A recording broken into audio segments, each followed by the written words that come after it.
Good afternoon, everybody. This is Jeffrey Meldon welcoming you to a great edition of Meldon Law and Friends. We have a fabulous lineup of guests today, but first I want to tell you that things are really starting to happen around here. We have our podcast is now in our second year officially. This is episode number 54, and I want to thank everybody who follows us on Facebook, on YouTube, and the 39 audio channels that we're broadcast on. So thank you very much for making Meldon Law and Friends a success. Also, we're entering our 20th year on Law Talk Live on the Sky, WSKY 97.3. Tune in every Saturday at 10:30. You'll love it. We have a variety of guests, and we're very proud of being there every single Saturday for 20 years. As you know, sometimes I call in. I tried calling in from the Florida-Georgia game, but somehow the switchboard at Sky was broke last week, so our friend Chris Qualman had to fly solo. But as it turned out, the Florida-Georgia game, well, we won the tailgate, so that's the good news. We did win the tailgate, and we had a fabulous crowd there and a lot of friends. So thank you very much. And you know, there have been darker days in the history of Gator football, so don't give up. Anyhow, we are here at Meldon Law and Friends. I want to thank everybody, and I want to introduce our first guest, James Bates. How are you doing today, James? I'm great. It's good to be a friend here on the podcast, and thanks for having me on. It's good to see you, Jeffrey, and not just on the side of a bus. That's right. Sit here and hang out with you, and thanks for all you do in the community. I think the last time I saw you, before I saw you up here at Spurrier's, was for the student athletes in Alachua County, the scholarship athletes, and our daughter Talia won an award through you guys, a scholarship through you guys. So thank you for all you do for the community. Well, it was really cool seeing you at the Scholar Athlete Banquet, and Talia is an amazing young woman, and I know you've got your other daughter is also a Georgia. Mm-hmm. Georgia, yeah. And so you've got both Talia and Georgia swimming for the Gators. Yeah, we're empty nesters now. Our oldest has been gone for a while. Jake is our son. He's finishing up at UNF, and he's a fishing captain. He does fishing charters over there, and really has since his freshman year. So we're really proud of him. And you know, I married a swimmer, and you know, it's a perfect fit that we've got a couple Gator swimmers. It's so cool that we've got two girls swimming at the University of Florida, and I got to see them both swim against Georgia and beat Georgia. At least we got one win over Georgia, and not just tailgating, you know, where it really counts. And last Friday, before I went off to my game, and so I'm just so proud of them. And yeah, and it hurt me a little bit to send that last one off to college though, a couple months ago. But we're doing pretty good. Well, what strokes do the girls swim? Well, they're really sprinters. I guess they would probably say everything but breaststroke. In swimming, if you're a breaststroker, usually that's what you do. Swimming was so new to me when I met my wife, Tina, who is from Illinois, and she came to Florida to swim.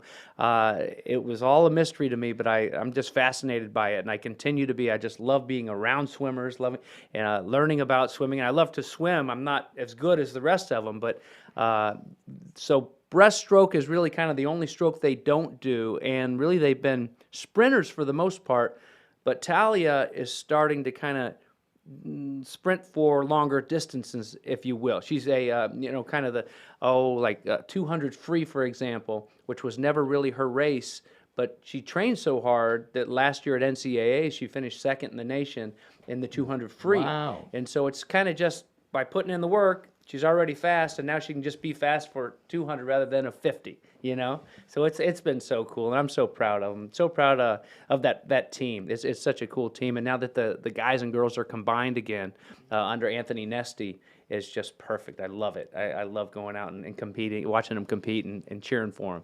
Well, our family was always involved with the swimming program, and we actually had a girl from Memphis, Tennessee, live with us for a year while she was in high school because the University of Florida was recruiting her. And Wow. she wanted to train with, there's a Gator Club here. Yeah, Gator Swim Club. Gator Yeah, Swim yeah. Club, and she'd get up every morning at like 5 o'clock. Oh yeah. And Oh you yeah. know the deal. Oh yeah. And I used to tell Tina that, hey, yeah, we can have swimmers, but if we do, you have to take them to those 4 a.m. practices because it's your fault. It's your blood, not my blood. But we would just get up and drive them in when they couldn't drive, and then go do stadiums or something. But yeah, that our lives changed a big deal when one of them could drive, and then we're like, oh wow, we get to sleep in a little bit here today, and they're up, but you feel kind of guilty, so you get up and see them off anyway. Well, listen, it was really cool being at the Meldon Law Scholar Athlete Banquet, and wasn't that something, seeing all those young Yeah. people who are doing such amazing things? Yeah, it really is, and it's, again, I appreciate you acknowledging that, and the hard work that all these guys and girls put in, the hard work that their coaches put in to make that happen, and yeah, it's a wonderful thing, and whether you play beyond high school, that was something that always in our house, that we always wanted our kids to be a part of a team and to feel that, to what it's like to work so hard for something and not always succeed and be number one at something, and to fail and to get back up and to go fight again, and to see all of those guys and girls that have done that at such a high level, even if that high level is peaking out and having a really good high school career. That really is cool to see them doing it not only on the field but in the classroom as well. So we're so excited because we're going to be entering our 25th year. In 1997, Larry Vitale and I got together and came up with the idea of the Meldon Law Scholar Athlete of the Week Wow, program. 25th year. Longer than you've been doing your show with the Sky. I mean, Yeah, that's pretty impressive. Well, you know what it's like. You put one foot in front of each other. You never plan that this thing is going to go for 25 years. You just say, can I get through the next show? Can I get through the next year? And now you had an illustrious career as a college football player back in the 90s. Why don't you tell us a little bit about that? Oh, well, let's see. I grew up, my dad was a football coach, so I grew up He just... was defensive coordinator for the Tampa Bay Bucks for a while. Right? That's where he finished up. Yeah, he's with the Bucks. He was probably about 15 years he was a defensive coordinator in the NFL, but before that he was all these different colleges. He was actually, if you come up here to Spurrier's, he was, and you see the when they do the slideshow, there's that, they're at Kentucky's field when they win the SEC in 1990, although it wasn't official. They really won. We know Yes, that. of course they did. Yeah, but he's in that picture. He's up on the left side. You can see him up on the left side. I don't know if he looks like me, if you can tell or not, but try to pick him out. So he was there, and so it was always football. He's lucky that he had two boys that wanted to play football. I don't know what would have happened if, you get kids that aren't always interested in what their parents are interested in. But he wanted me to be a quarterback. He always wanted me to be a quarterback. I was a good pitcher when I was little in baseball, and so he thought that was my thing. But when I was in junior high in Texas, there was a guy named Brian Bosworth that was doing his thing up at the University of Oklahoma, the Boz. I remember the name. The Boz. And that guy, this is how silly this is. I get chills just thinking about it. I mean, that's all I wanted. Like when I saw him and he was marketing himself, now you've got a team. Look at this team you've got assembled here. But he did it himself pretty much, and was marketing himself without all the social media. And I just got wind of who he was and everything. I'm like, man, I want to be like that guy. Then I want to wear 44, and that's why I wore 44. And but my dad tried to fight it because he wanted me to be a quarterback and not a linebacker. But so moved around a little bit and ended up going to high school my last couple years in Sevierville, Tennessee, Sevier County High School, which is the same high school that Dolly Parton went to. And, I love Dolly. Yeah, I do too. What an incredible woman. Yeah. I mean, I can go on and on. My former law partner has been her attorney for almost 40 years. Oh, yeah? Oh, wow. Yeah. Wow. So I've heard stories Yeah. that she is a class act. She's fabulous.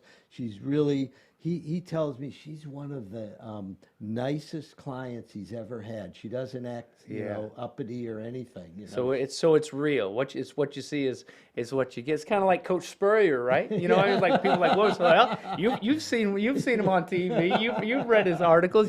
That's what you see is what you get. And so how'd you wind up getting to Gainesville at the University of Florida?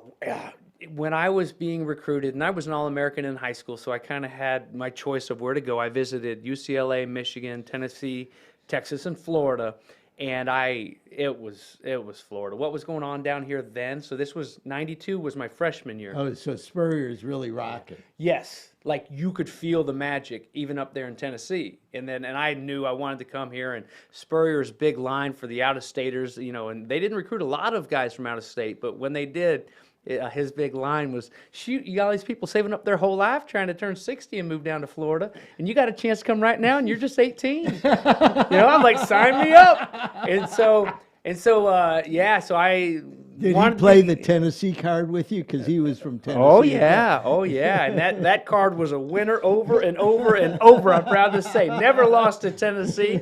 And I won't go down the rest of the list because we've only got a few minutes here on the podcast of the teams we never lost to. But just so proud of that. And so this is where I needed to be. And I met my wife, Tina. We were on campus about 5 days, and we started dating all throughout. We still live in Gainesville. All three of our babies were born at Shands, and I mean, I just love, so proud to be a professor at the University of Florida, and I just love being a Gator, and I love everything about it, and it's just changed my life forever. And so, I owe a lot to Coach Spurrier and to the University of Florida Gators. Now, you were the co-captain or captain of the 1996 national championship team. Tell me about how that occurred. Well, that's that to me means a lot because that's voted on by your teammates, and I was always proud of the friends that of being a good friend and a good teammate and a good leader, and I guess that my teammates saw that in me as well, and I just one thing that I always when I go and speak at Gator clubs or something, especially preseason, is all these preseason magazines, they're predicting of who's going to do what this season. And they're like, well, they've got this quarterback back, and they've got their whole defense back, and this guy's back. But the one thing that they cannot put their finger on from the outside looking in is how much do these guys care about one another. And in 1996, there's no doubt that we cared about one another, and we were closer than any football team out there. And we had a lot of talent on the team, but still, we were like this. We were tight. And and that's from the captains on the team. That's from making sure that that's the way we were. We were nobody was going to come in and into the swamp and beat us, or it was when we went on the road, it was like us against the world mentality, and that was so much fun. And to finish it off with 4 SEC championships and then our national championship our senior year there in 1996, I mean, it's truly magical. That was really incredible. When we come back in 60 seconds, we're going to be talking to James Bates about some of the other things that he's been involved in since being the captain of the national championship team in 1996, and we'll be back in 60 seconds. Starting now. When you're a member of the Gator Nation, you know what it means to never back down. Meldon Law has been a proud supporter of the Gator Nation since 1971. Two forces that won't back down. As the old saying goes, if you can't beat 'em, join 'em.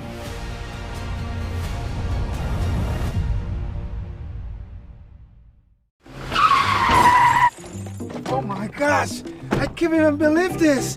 Look what you have done to my truck. Excuse me, it's your fault, it's not my fault. Yes, it is your fault. No, I am calling Jeffrey Meldon from Meldon Law. So I'm gonna call Jeffrey, my husband.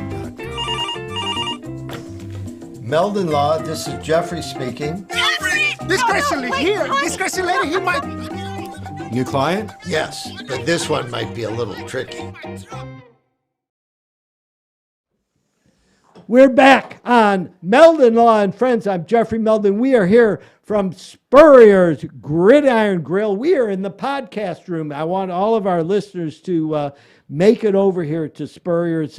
It's a one-of-a-kind museum and restaurant. I promise you, when you come here, you'll go, wow. What do you think about this place, James? You know, when I came here, you know what I did? I went, wow. That's so funny.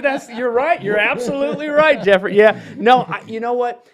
When I should have known, knowing Freddie Wiebe for a long time, I should have known that it was going to be just muy grande. I mean, but still, you know, it was like, hey, coach is going to have all this stuff up there. And so at first, I'm thinking, maybe it'll be like a really nice Cracker Barrel, but with coach's stuff instead of old antiques, old butter churns and stuff like that. My good, this is like the Mecca. This is like the Florida Gator Mecca, if you will. You know, and I mean, just whatever I thought and whatever you're thinking, if you haven't been here, it's that times 100. It's beautiful. Even if you took out all of the head ball coach, all of his trophies and all these beautiful pictures and everything, just the decor and just the whole theme of the whole place is incredible. So if you haven't been out, you need to get out here and check it out. And it's come right in the nick of time, because this is going to become one of the #1 recruiting tools. Yeah. When recruits come here, we're going to have the new practice facility and this restaurant. And I think most Gators now say we really need to step up our recruiting. What do you think about that? Well, I think that, you know, after that game, I found it interesting, the remark that Kirby Smart, that got a lot of play on social media, and he sat there and he talked for about 2 minutes at, you know, how you can be Nick Saban or Bill Belichick, or I don't care who you are, the greatest coaches have to have the players. And the old saying is, it's not about the X's and O's, it's about the Jessies and Joes. And he's right. And I mean, you have to, you're not always going to win recruiting, because it's this guy's 5 stars says who. You know, when you're up there, the 4 and 5 stars, yeah, those are all some of the best, but who's to say this guy's better than this guy? Sometimes it gets to be a little bit political. Or if this guy who writes a magazine or covers these recruits is friends with this coach at this school, and then he commits to this school, now that kid becomes a 5-star to make them look better. And so you can't trust all that. But when you look at the tape, if this guy can play, and coaches know, and they'll find you. And then that's one thing too for high school players out there, is if you can play, especially in this day and age, and even if someone's got you as a 2-star or you're not on anybody's radar, believe me, if you can play, the coaches are going to find you. And to answer your question, it's every year, and it's every second of every day now, and to the point to where, my goodness, I'm glad I didn't follow the career paths of my dad and my brother and getting to coaching. I mean, I would like to work with high school kids every now and then, but I wouldn't want to do the whole recruiting game and just, I mean, nonstop. Okay, hey, we're out of practice. Now I got to spend the next couple hours, you know, and the way now that you have to you recruit somebody. Every year you're recruiting because of the transfer portal. Yes, you're recruiting the guys that are already there. And you're like, you got to like keep on. So that would be exhausting to me, and that wouldn't be for everybody. So I think I'm hearing that from some of the coaches now that are just saying that, you know, it was, you know, in the old days when I was going to college, I went to Ohio State, by the way. And, okay, I didn't know that. When Woody Hayes was there. Oh, wow. And I mean, we had Ohio State was big time football, and you know, I think they've won 7 national championships, and so they're you know, they were doing really, really well. And back then, the players stayed for 4 years. They couldn't play as a freshman. It was sophomore, junior, seniors, and you know, we had, you know, the greatest players in all of, you know, the area. So it was Ohio, Pennsylvania, Michigan, and Woody Hayes was a legend. So it was really quite a training ground for becoming a Florida Gator. But Jeffrey, those guys that decided they wanted to be Buckeyes, a lot of it had to do with that tradition, and a lot of it had to do with the opportunity to play for a Woody Hayes. And you don't get that quite as much anymore. And it's like, you know, what can you do for me? Oh, I'm gonna go for a couple years, and then I'm gonna go to the NFL. And if I don't start my freshman year, then I'm gonna transfer. And oh, this school's got a better NIL system set up. I mean, so my goodness. But back then, it was a lot more like you respected, and that's why you saw the Penn States and the Notre Dames of the world take a dip.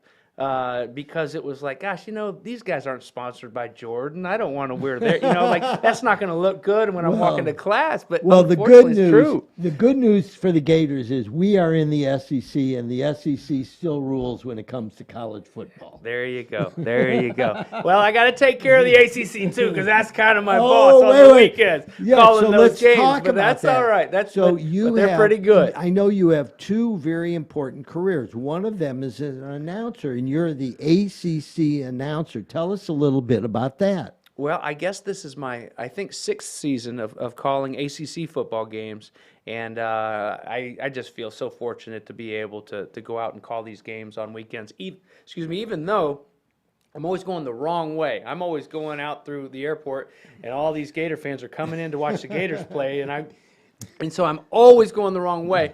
But at the end of the day, I get paid to go out and to call these football games and to showcase these kids that are living out a dream, like a 19, 20, 21-year-old James Bates. Like, all I ever dreamed about and all I ever wanted to do was be a part of a big-time college football program and big-time college football games, and to be able to go out and to be a part of that energy and to be a part of a team. You can't play football forever, but it's just so rewarding to be a part of in our case, a production team, and to prepare all week long, and you've got 30 people that are there with you, whether they're pulling cables or running camera or the producer, the director, and everything that goes into making it happen. And then here you are, the ball's kicked off, and it's you and your team, and and you're up there, and you're kind of the mouthpiece for it all. And so you better do a pretty good job, because you're make the team look bad if you're not prepared and you're not ready. And so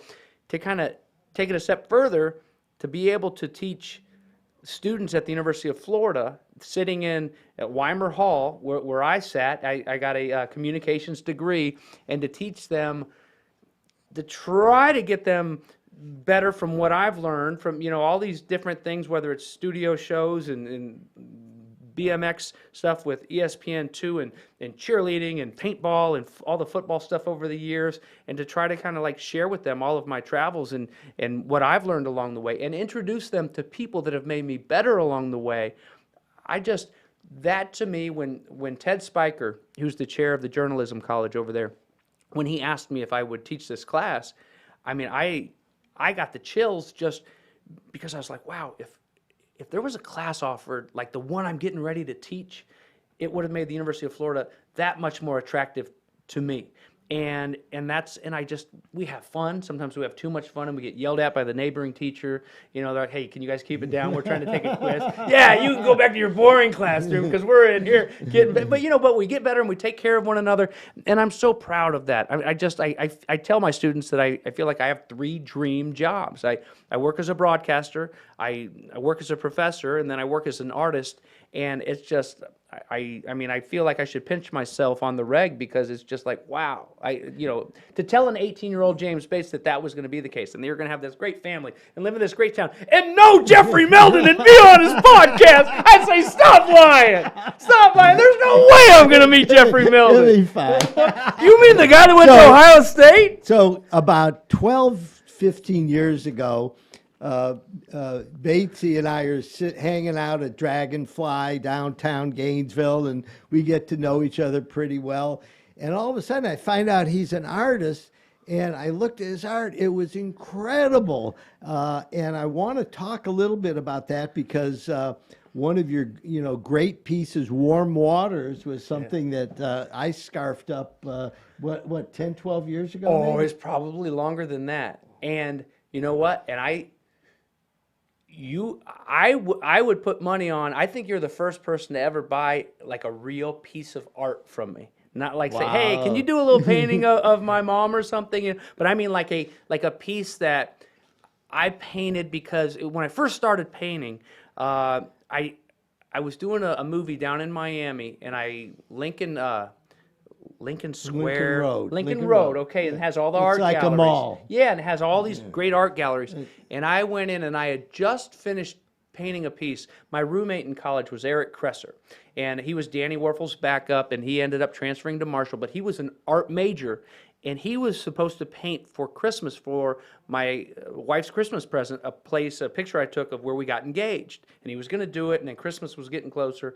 He was like, oh, man, I'm so busy. You like to draw, and you're creative. I'll teach you how to build canvases, and then you can paint it. You can come over to my house and paint it. He used to live right above Dragonfly, but Well, Hooters, we were remember neighbors. Hooters? I Yeah. lived, so I knew Eric because we were neighbors. Oh, you lived right there by him? Yes, Well, that's where I painted had that. a condo right upstairs in Union Street Station. So you I know knew what a great Kresser. guy he is. Oh, he yeah, was awesome. Yeah, he's one of a kind, and he's the kind of guy that you would be moving, and he would just show up with his truck. Like I would like, I wish I was that nice. I would be like, hey, here's $20. I'm like go sprinting the other way. Like maybe get a U-Haul truck. Good luck.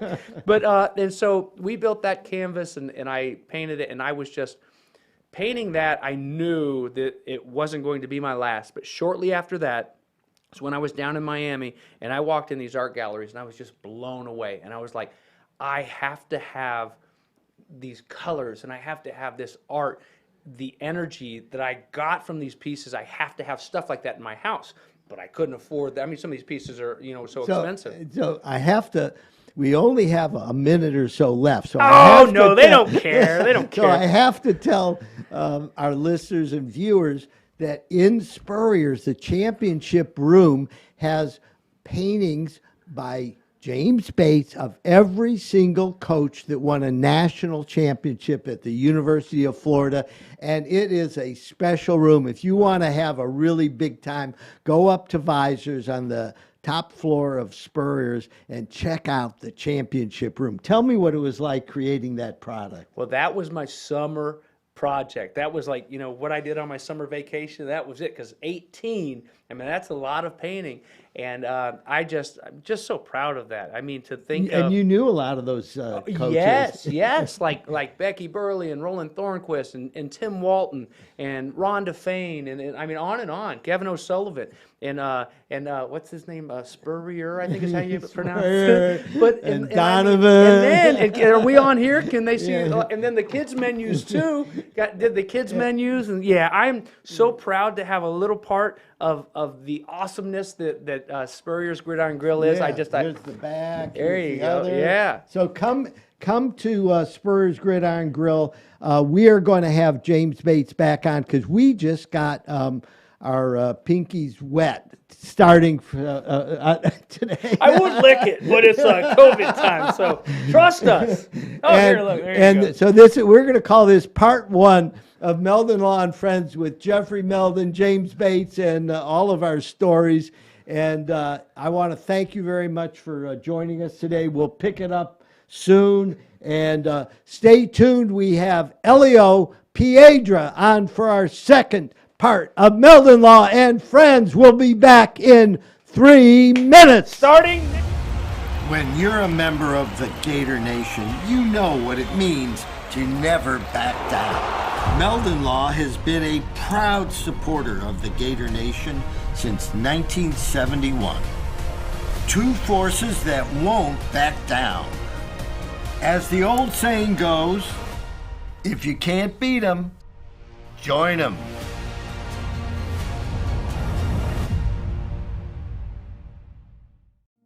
The Meldon Law Firm from the beginning has been built on giving back to the community. I enjoy coming to work as much today as I did in 1971 when I opened my practice. I don't look at this as a job. I look at it as serving other people. While we're alive, what better feeling can you achieve than knowing that you've helped other people and thereby you enrich your own life? The Gator Nation will be the first to tell you that in all kinds of weather, we all stick together, which is why Meldon Law is honored to be the only official law firm partner of the Florida Gators. We hope you never find yourself the victim of a serious accident, but if you do, our team is here for you. Gators won't back down from a fight, and neither do we. gosh! I can't even believe this! Look what you have done to my truck! Excuse me, it's your fault, it's not my fault. Yes, it is your No, fault! it's not, no, I am it's not. calling Jeffrey Meldon from Meldon Law. So I'm gonna call Jeffrey, my husband. Meldon Law, this is Jeffrey speaking. This crazy lady here, honey, this crazy lady, he might... New client? Yes, but this one might be a little tricky. Being a client at Meldon Law was special because I felt like I was really being listened to and I felt welcome by the entire staff. If I were in a situation where I needed legal advice and help, I would absolutely reach out to Jeffrey because his reputation alone speaks for itself. But on a personal level, I know that he would take care of me and help me solve those problems, and I would feel safe with him. We still hear it. The sound of victory. The joy of being part of something great. And while things may not be the same right now, we haven't gone anywhere. If you bleed orange and blue, then Meldon Law is the firm for you. We're back at Meldon Law and Friends. I'm Jeffrey Meldon. I want to thank everybody for watching and listening to the show. And we're here at Spurrier's Gridiron Grill, starting our second year of Meldon Law and Friends podcast. And we want to thank everybody who joins us every week. And tell your friends about us. Like us, share us, and let's build the tribe. We love having everybody here. Our next guest is Elio Piedra, the man that brings us the fiesta in Gainesville, Florida. How are you doing today, Elio? I am better than good, and now I am even better than that. Let's bring that energy level all the way to the top, because look at this wonderful place with the legend himself. And look, I am ready. Look, watch. Meldon Law doesn't back down. Let me tell you. I love it. I love it. So Elio is wearing one of Meldon Law's Gator visors that was personally signed by Steve Spurrier. Okay, Coach himself. Yeah, the head ball coach was at our grand opening, and at that time, we had him sign his visors. And the coach approved every visor. He wanted to make sure they were good enough for the team.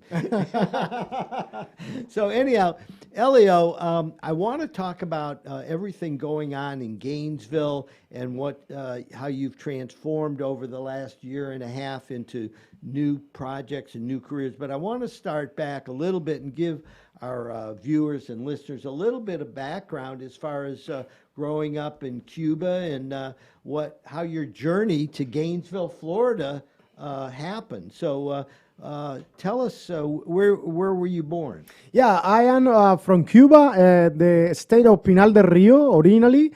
And, I started my career in music at 9 years old. Wow. Yeah. Wow. Now, in Cuba, did they have specialty schools or training schools? Yeah, it is very specific. So we have the vocational School of Arts, and we have the National Conservatory, which is the next level. And then there is like public schools and all of that. So did you start in music before you were 9 years old? I mean, were you playing music at home or doing stuff like that? Not really. Actually, I was playing soccer a lot. I was supposed to be a soccer player because they said that I was really good, and out of the sudden, they kind of like found out that I was talented, playing music, and I had like music skills. So what was the instrument you started with? Well, I was supposed to be a violin player. That's a long story, though, with 7 years old. But for some reason, the teachers moved to the capital, and then I ended up studying percussion and piano. Those were my specialty at the School of Music. Well, and for, Cuban music, those are huge instruments. And, I have visited Havana in 2016. And the music there just blew me away. Every club and restaurant we went to, the music is all over the city, and it was just amazing. So when you got involved with music, it's something that's deeply rooted in the culture. Yeah, I mean, we breathe music. We are music in Cuba. Think about it for a second. We are talking about a country that we don't have like any freedom, right? I remember one day I mentioned like music is our way to feel free. Okay, it's the only way that we have. So music for all of us in Cuba down there, that's everything. So we have people playing like music at bars, big festivals. We have the Joyas International Jazz Festival in Havana every November. That, by the way, I had the opportunity to win in 2010. I won the International Jazz Festival in interpretation and composition. And I remember I was in interpretation. We were performing Spain by Chick Corea. And I would like to mention that because this is my humble tribute to Chick Corea, who actually passed away last year. So, yeah. Do you know that Chick Corea played for me at my club in Gainesville back in the 1970s? Wow, can you believe that, really? And I have a picture of Chick Corea, okay, that was taken by John Moran, who's a famous local photographer. And I'm putting together a gallery, a museum gallery of these incredible pictures. I've got 21 great pictures, including Chick Corea. And I've got Chick Corea when he was with a group called Return to Forever. And he had Stanley Clark in it, and he had, I mean, some amazing artists. So now that you mentioned that you know who Chick Corea is. That is awesome. You see, guys, you never know with Jeffrey. You are full with amazing, exciting stories all the time. Okay. Cool. I might have to get you a copy of my Chick Corea picture. It was really cool because it didn't just show Chick, it showed the whole band playing together. And he was surrounded by organs and all his pianos, organs, whatever he's playing. But he had like 4 of them, I think. I mean, it was incredible. And he had one on top of each other, and one to the left and one to the right, and it was he was something else. Yeah, and actually he was a big icon of the jazz scene in Cuba, especially for the young generation like me. When we used to listen and play Chick Corea stuff. So it is awesome. Yeah, he was definitely a forerunner. And so you're in school in Cuba, and how far did you get as far as your musical career in Cuba? Yeah, well, actually, that's a great question. I spent like 5 years at the vocational arts, in especially in music, percussion and piano, and after that, I went to the National Conservatory for 4 years. So that's a total of 9 years studying music. Think about this, like at school from Monday to Friday, only a little bit of Saturday and a little bit of Sunday at home for 9 years. Wow. Yeah, and right after that, I started, playing, making a living, as a musician, and then I went to the military for 1 year because it is, obligatory in my country, and then after that, I came to the United States. Now, how did you get to the United States? What was your motivation to come to the United States? It was love. There is nothing that love can make possible. Tell the story to our viewers and listeners. This is a great story. Yeah, it is a beautiful story that my wife, back in the day, my girlfriend, Yara Lee Serrano, was my sweetheart at school. We were dating with 11 years old. Yeah. So she came to the United States when she was like 13, 14. And then after that, 6 years later, she went back to Cuba. We always stay like in communication. We kept communicating back and forth, and we stay in love. And when she went back, that fire, actually, I would say it was reborn again. And then she actually presented to me the opportunity to come to the United States. And that was randomly, I would say, because I never thought, honestly, to come to the United States. And if you ask any Cuban, like, it would be, really? You never thought about coming to the United States? Because I was doing really well with my music. I was happy and I was fulfilled with my career. And then, love again, grabbed me. And that's why I'm here. And she was in South Florida at the time? Yeah, she was in Fort Lauderdale and living with, her parents. But at the time, she was actually a Gator already. She was studying criminology and mental health counseling here at University of Florida, her bachelor's, and then she decided to continue with her master's. That's why we stay in Gainesville. Oh, so that was the connection. Yes. I remember you telling me about that. So what year did you come over to Florida? 2011, so it's going to be 10 years, November 18th. So did you need to get permission, or could you just get on a plane and come to Florida? Oh, no, not at all, my friend. It is a hard move. I mean, you got to go to the interview, to the embassy, and over there you're going to have like a functionary, someone that actually works for the United States, a Cuban American, most likely. And then when I went there, I remember that I didn't know how to speak any English at all, and his Spanish wasn't really good as well. So we have like very rough conversation. But most importantly, Jeffrey, you got to show them a lot of proof that this relationship is legit.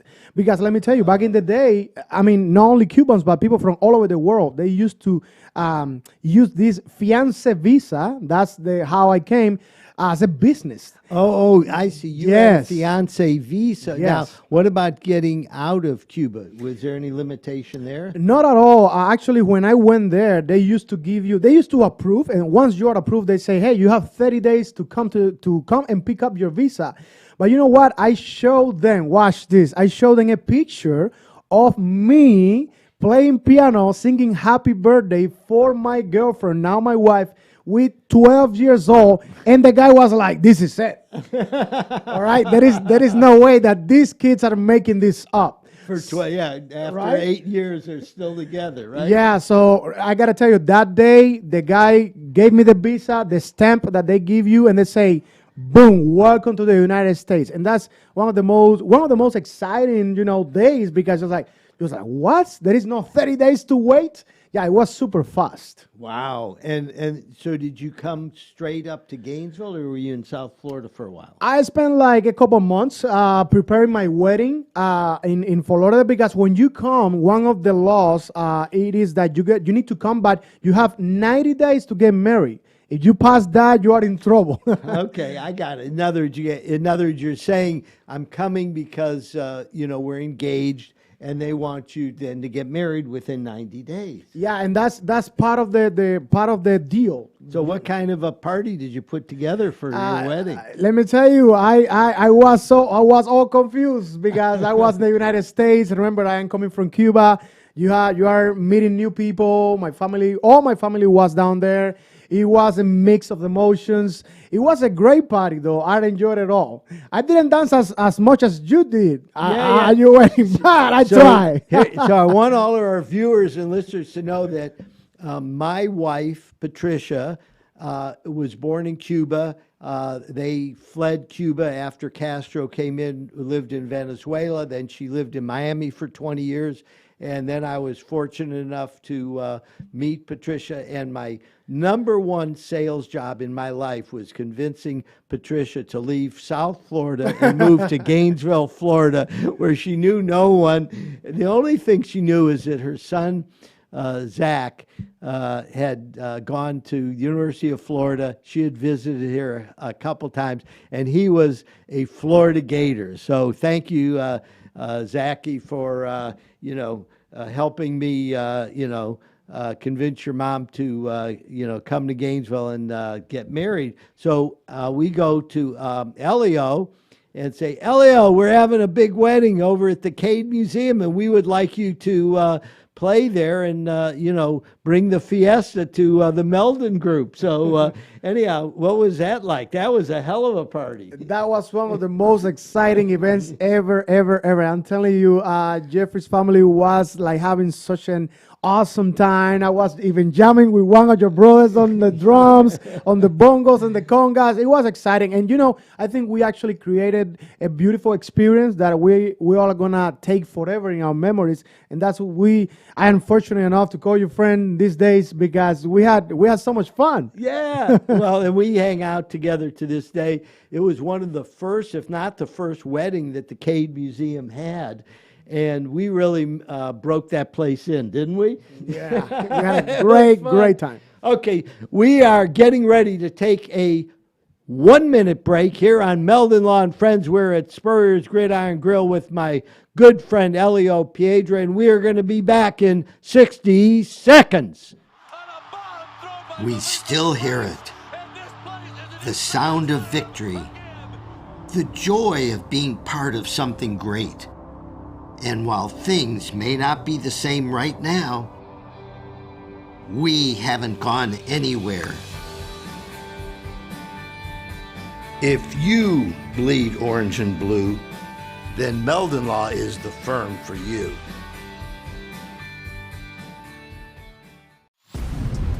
The Gator Nation will be the first to tell you that in all kinds of weather, we all stick together, which is why Meldon Law is honored to be the only official law firm partner of the Florida Gators.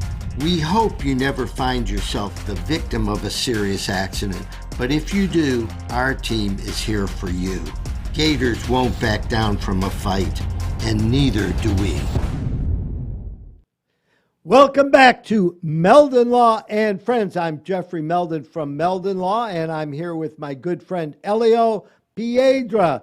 Elio, you're in Gainesville, Florida. I started hearing about you years and years ago, and it was so great finally getting to know you as a friend and welcoming you into our home and all that. I wanted you to give a little brief description for our viewers and listeners about what it was like when you moved to Gainesville and started doing things in the music business. Well, it was really hard, and that's such a great question. When I first got here, a week after that, I started like washing dishes at a beautiful restaurant by the name of Sabore in Tioga Town Center. If you guys remember that restaurant, it lasted like 5 years. It was an awesome restaurant, and I developed like a beautiful family, like a beautiful staff over there that I learned how to wash dishes for 4 months. And then another 8 months like cooking with Chef Willie down there in Miami. Hello to you, and Alex de Rosario, who they taught me everything, and also my friend Valero Alices. But fast forward, I started here and there promoting myself, putting my name out there, and trying to collaborating with not only the local music scene, but also a statewide and national with some national artists. So fast forward, I started working at multiple restaurants, at multiple places, and some doors opened up, and I ended up touring in the United States. I've been like around 18 states in the country, and I started working with Arts Management Associates, AMA from California, and doing multiple things. And fast forward, it's been 8 years of the fiesta that I created my entertainment business. So Elio was at every restaurant in Gainesville that had a music scene going on. Bahama Breeze one day, and then he'd be out of town at Tioga the next, and always putting on a great show. He could do it by himself, or he'd bring other members and put together a group. I remember for our wedding, it was incredible. There must have been 5 or 6 musicians, plus we had that beautiful little girl singing. What was her name? Carson Hawley. Oh, Carson, yeah. yes. And this girl is like, she was 10 years old at the time, I think, and wow, what a voice. Maybe she was only 8 or 9 at the time. Anyhow, so you have a really active business of being a performer, touring Florida, the United States, and things are going, and everything is live, and it's crowds and people dancing and having a good time.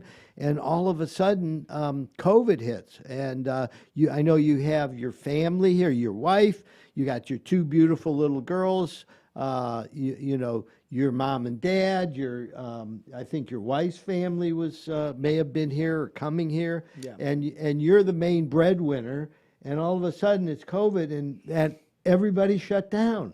You must have been terrified. Yeah, the first month I took it as a vacation time, but then 2 more months, I had 3 months. I was like, wait a minute, we need to take action here. So, yes. So I know Freddie Wiebe was, one of the people that you talked to first. Yeah, well, actually, Freddie, it is one of my heroes. I've been learning tremendously from the maestro, as I call Freddie. Learning a lot about branding, marketing, about how to develop, a business and how to grow it and how to get involved with the community. So yeah, so kudos and all my love to Freddie. But yeah, COVID came, and then my idea, my brain, that never stops. And I always, I've been developing my morning coffee show for the Hispanic community. It was like a Hispanic podcast. And I say, you know what? There is an opportunity here to keep developing this podcast, plus helping other businesses to grow their own show, like this awesome show, for example. And then I started doing that. I don't know, you want to get into the Fiesta Media? Well, first of all, so Elio has this great show, Morning Coffee with Elio. And at first it was in English, and then he tried doing the Spanish version, and the show blew up. Everybody was tuning in. And he said, "Oh wow, we're getting a lot of Spanish listeners and viewers to the podcast." And in fact, my wife Patricia is a regular guest on the show on Wednesday morning. Yes, and So Elio and Patricia are so funny together. They have the most famous commercial that is running now in Gainesville. Let me tell you. But this is what I want. I want you guys to leave a comment below. When you watch the commercial, you need to comment whose fault is. I think it's Patricia's fault. And people keep telling me that I need to pay Patricia a little bit of money. So you leave a comment below whose fault is, all right? Whose fault was the accident? So you already, before COVID, you already had morning coffee with Elio. So you were experimenting with doing other things and being out every night performing at restaurants and events and things like that. And then COVID came, and I know you started thinking about, I know how to do a podcast. I'm going to help other people. Yes. And how did that evolve?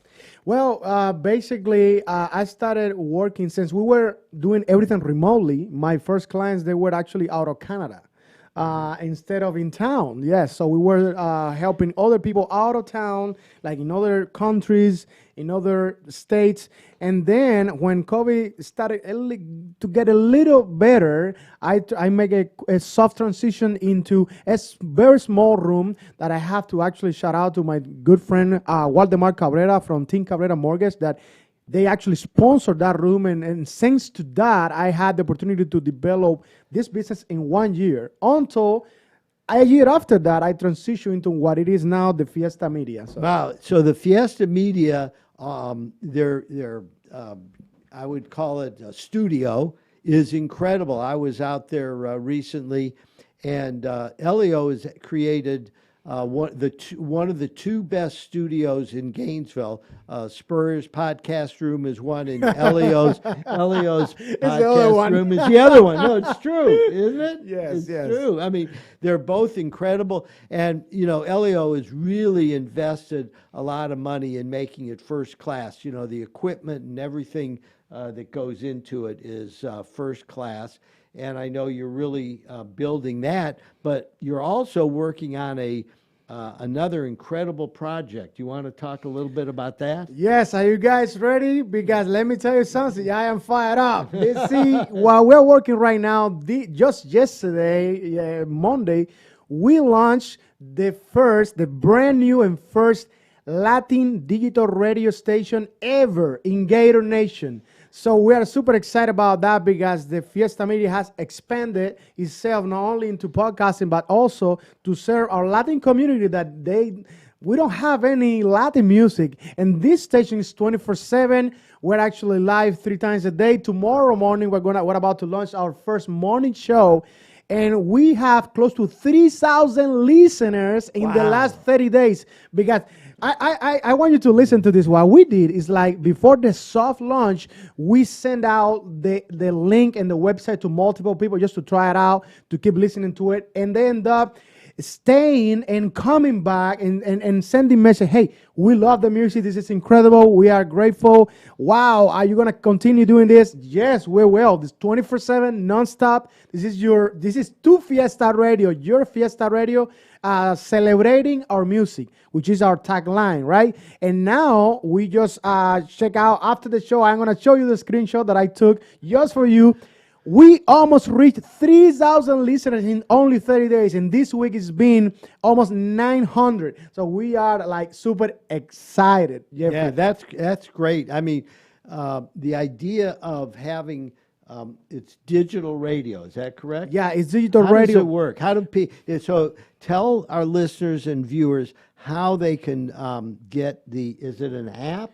Yes, there is an app there. So it's going to be available for app on Android, iPhone, and also for Alexa skill. If you have Alexa at home, you can say, Alexa, play Tu Fiesta Radio. But now that's going to be, those 3 tools are going to be ready in 2 weeks. Because right now our listeners have been using our website and the link that is at the top of our pages and a lot of Facebook groups that we send out. That's how our listeners, and that's why we're amazed, because like we don't even have the app out and we're getting close to 3,000 listeners. Well, how do people tune in if it's not on the app? Well, they go to our website because we've been promoting our website tremendously, and that's doing 2 things. That's Wait. Tell our listeners the website, what the website is. Yeah, the website is tufiestaradio.com. And then you said listen live, you click over there, and boom, that's it.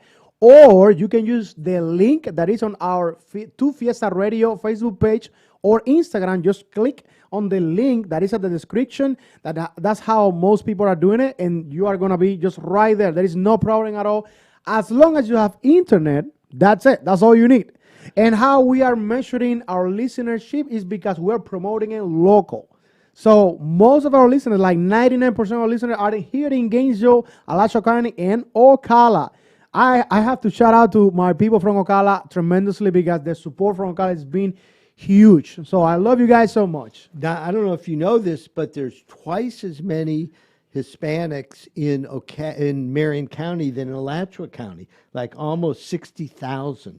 Wow. No, I mean, I wasn't aware of that, but maybe that's why we have. Okay. So, Marion County, if you're listening, we are coming your way. Meldon Law opened up our big office on South Pine Avenue across from the Advent Hotel, the Advent Hospital, rather, in June of this year. And now Elio is going to be coming there. You know what, Elio? Why don't we do a big fiesta for Marion County and show them what it's like? Shall we? Yeah. Let's bring the fiesta to you. But I want to say something that in case the Hispanic community, you are watching this and you speak English, and that's the reason you're here. There is no other lawyer or attorney that is as fun, as invested on his community as this gentleman right here. He's the one and only, and I feel and I have so much admiration, respect for you and for what you do and you have done for this entire community. And honestly, the best thing that could happen to the Gator Nation is have you as the only official law firm, listen to me, the only official law firm partners of our Florida Gators. We breathe and we support and we go Meldon Law. So that's your call. And I didn't pay for that, I swear. I'm telling you.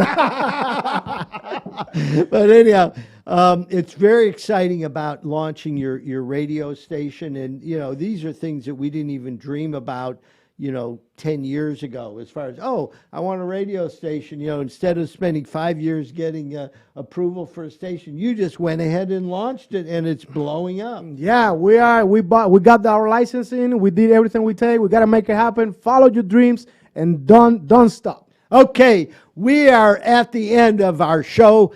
Meldon Law and Friends, my dear friend Elio Piedra, he has got the distinction of being a second-time guest. We have special guests that we bring back, and I can promise you Elio will be back to report on what's going on with Tu Fiesta Radio. That's it. It's going to be exciting. And thank you very much for watching and listening to Meldon Law and Friends, and let your friends know about it. We love hearing from you. We'll see you next week on Meldon Law and Friends.